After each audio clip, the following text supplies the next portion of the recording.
Bonjour les cinquièmes. Alors, deuxième vidéo concernant cette séquence d'enseignement moral et civique qu'on a déjà commencé à traiter avec l'introduction dans la précédente vidéo.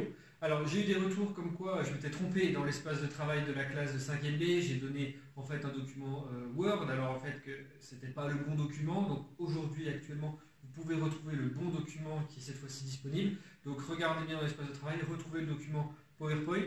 J'espère que ça ne vous a pas trop perturbé, vous avez quand même pu faire le début de la séquence, même si c'était un document un peu différent. Dans tous les cas, voilà, on essaie de reprendre les choses, là c'est pas trop grave, c'était qu'une partie sur l'introduction. Là on va attaquer la première séance, donc c'était ce que vous aviez à faire pour du coup cette nouvelle vidéo. Donc c'est ce qu'on va faire maintenant. Alors, toujours une vidéo en deux parties, hein. Donc la correction des exercices et l'explication de cours, ainsi que bien entendu le travail à faire qui sera donc à bien entendu faire dans le cahier de MC pour la prochaine vidéo qui sera donc, on va dire, dont la date sera donnée pour la publication à la fin de la vidéo. Alors, les règles ne changent pas, vous deviez inscrire du coup pour aujourd'hui quelles sont les valeurs de notre République. C'est donc la première séance d'enseignement moral et civique sur notre thème valeurs, principes et symboles de la République en France. Vous vous souvenez, on avait vu déjà la définition des grands mots qui sont valeurs, principes et symboles, ainsi que la définition du mot République. Beaucoup de choses un peu difficiles, compliquées. Là, on va faire une séance où c'est quand même un peu plus simple. L'objectif, c'est vraiment d'essayer de montrer qu'est-ce que ça représente concrètement. Il n'y a rien de compliqué, en sachant que ce sont bien des informations qu'il faut maîtriser jusqu'à la fin du collège, puisque lors du brevet, ça arrive régulièrement que la partie du brevet d'histoire géo sur l'enseignement moral et civique porte sur des symboles, des valeurs ou des principes de notre République. Donc retenez bien ce qu'on va voir, même si c'est assez simple. Vous aviez, pour commencer cette séance, tout simplement un document vidéo. Ça veut dire quoi? Liberté, égalité, fraternité, qui est donc cette valeur, ces valeurs que nous avons dans notre République française. Alors une vidéo qui était assez simple d'accès, c'est une vidéo qui à la base est prévue pour des primaires, donc je pense que vous en 5e ça a dû être assez simple à comprendre, et avec ça vous étiez censé me répondre à la question sur quel bâtiment déjà peut-on retrouver cette devise liberté, égalité, fraternité. Alors on le retrouve donc cette devise un peu dans plein de domaines différents, mais on le retrouve surtout sur des bâtiments publics. Alors les trois bâtiments qu'il fallait noter, c'est tout simplement les collèges, les écoles publiques et bien entendu les mairies. On va retrouver forcément cette inscription qui va être représentée. Allez par exemple à la mairie de Lure, à l'hôtel de ville de Lure, vous allez retrouver donc au niveau du porche liberté, égalité, fraternité. C'est vraiment des marqueurs identitaires forts de notre République française, et ça depuis un certain nombre d'années. Et ça c'était la deuxième question. Il fallait me dire de quand date finalement cette devise. Alors dans la vidéo il est expliqué qu'elle date tout simplement de la Révolution française, donc de 1789. Ça, c'est quelque chose qu'on verra l'an prochain avec la séquence sur la Révolution française. C'est une période où justement on a la société française qui essaye de se réinventer, de retrouver finalement des nouvelles valeurs, d'une nouvelle identité, où on va essayer de tendre vers un idéal, et cet idéal il est représenté par cette devise liberté, égalité et fraternité. Et ça vraiment, ça va distinguer la société française de plusieurs autres sociétés dans le monde, où on va aussi avoir des mouvements révolutionnaires, démocratiques, qui vont réussir à aboutir et donc à changer les sociétés telles qu'on les voyait jusqu'à la fin de la période moderne, c'est-à-dire ce qu'on a vu, le système de la monarchie, les rois, c'est quand même quelque chose qui était quand même dominant surtout en Europe. Quand on va modifier ces régimes monarchiques, ces rois, on va mettre en place des démocraties. Alors, des démocraties qui vont avoir des formes différentes. Et nous, la démocratie française, elle va être vraiment marquée par cette devise liberté, égalité, fraternité. Et on aura l'occasion de voir que finalement, ça a une incidence sur notre identité et ça nous distingue quand même, parce que ces trois mots permettent d'aller vers certains caps, d'aller vers certaines politiques qui vont distinguer notre société par rapport à des sociétés de nos pays voisins ou d'autres pays sur l'échelle du monde.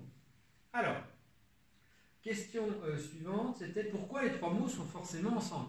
Pourquoi on n'a pas juste liberté, pourquoi on n'a pas juste égalité, ou pourquoi on n'a pas simplement fraternité? Alors, dans la vidéo, j'expliquais un peu quels sont les défauts d'une des valeurs, finalement, si on enlève finalement les autres.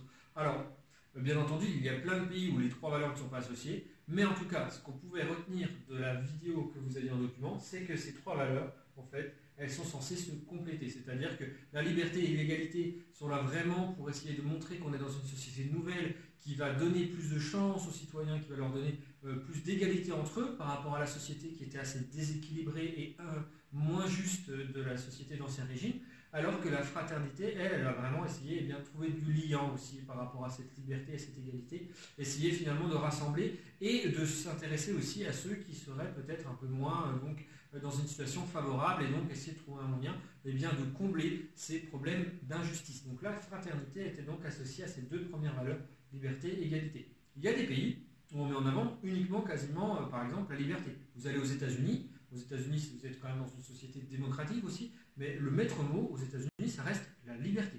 C'est-à-dire qu'on va mettre en place vraiment beaucoup de politiques, beaucoup de choses pour que les gens soient libres. Le reste, l'égalité, la fraternité, ce n'est pas des choses qui sont aussi ancrées, on va dire, au niveau des valeurs du pays. C'est-à-dire que ça ne veut pas dire qu'il n'y a pas des gens qui sont fraternels ou des gens qui veulent l'égalité, bien entendu. Mais ça veut dire tout simplement qu'au niveau national, on va avoir beaucoup plus de lois qui vont favoriser la liberté plutôt que les deux autres valeurs. Alors que nous, on essaie finalement d'avoir des lois qui favorisent les trois valeurs. Donc ça, c'est quand même important et c'est vraiment peut-être une spécificité et une chance aussi pour notre société.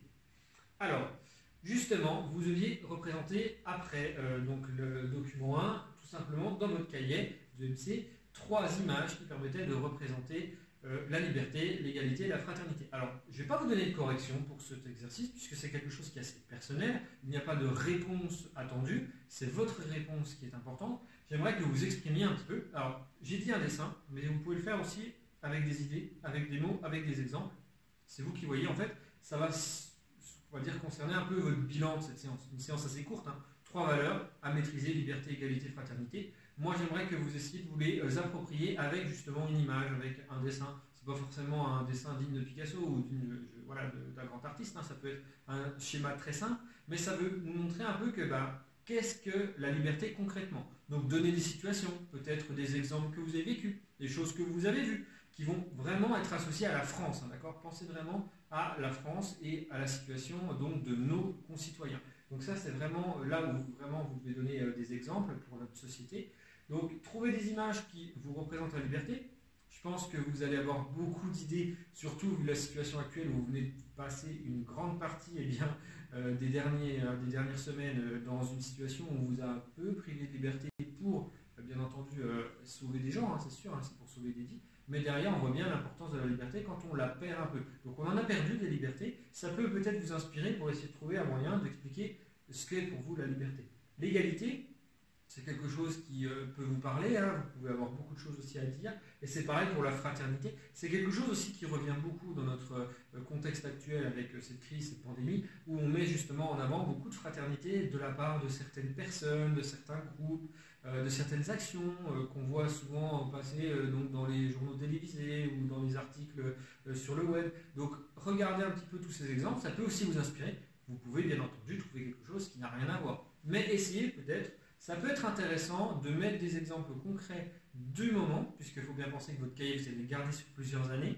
Donc l'année prochaine, dans 2 ans, de revoir vos images, de revoir ce que vous avez pensé à chaud finalement de la situation qu'on vit aujourd'hui. Ça pourrait finalement vous faire revenir des souvenirs. Ça pourrait aussi vous dire, tiens, je pensais telle idée sur tel thème. Donc aujourd'hui, je vois les choses différemment. Ou je recomprends mieux pourquoi j'ai dit ça. C'est quelque chose qui peut vous faire finalement avoir des souvenirs sur notre période et ça peut toujours être positif et constructif. Donc essayez de mettre des dessins, c'est vous qui voyez, on regardera ça ensemble la prochaine fois qu'on se verra, si possible, on ne sait pas, peut-être avant la fin de l'année, en relation, j'y arrive plus, je trouve plus mes mots, en relation, on va dire, en classe, mais par contre, si jamais c'est pas le cas, on verra ça l'année prochaine. N'oubliez pas que c'est un cahier qu'on va avoir sur 3 ans, donc au final, ça ne change rien, on va quand même le garder l'année prochaine. Voilà ce qu'il fallait faire pour aujourd'hui. Alors, le travail à faire pour la prochaine fois. Je vais essayer de finir sans bafouiller.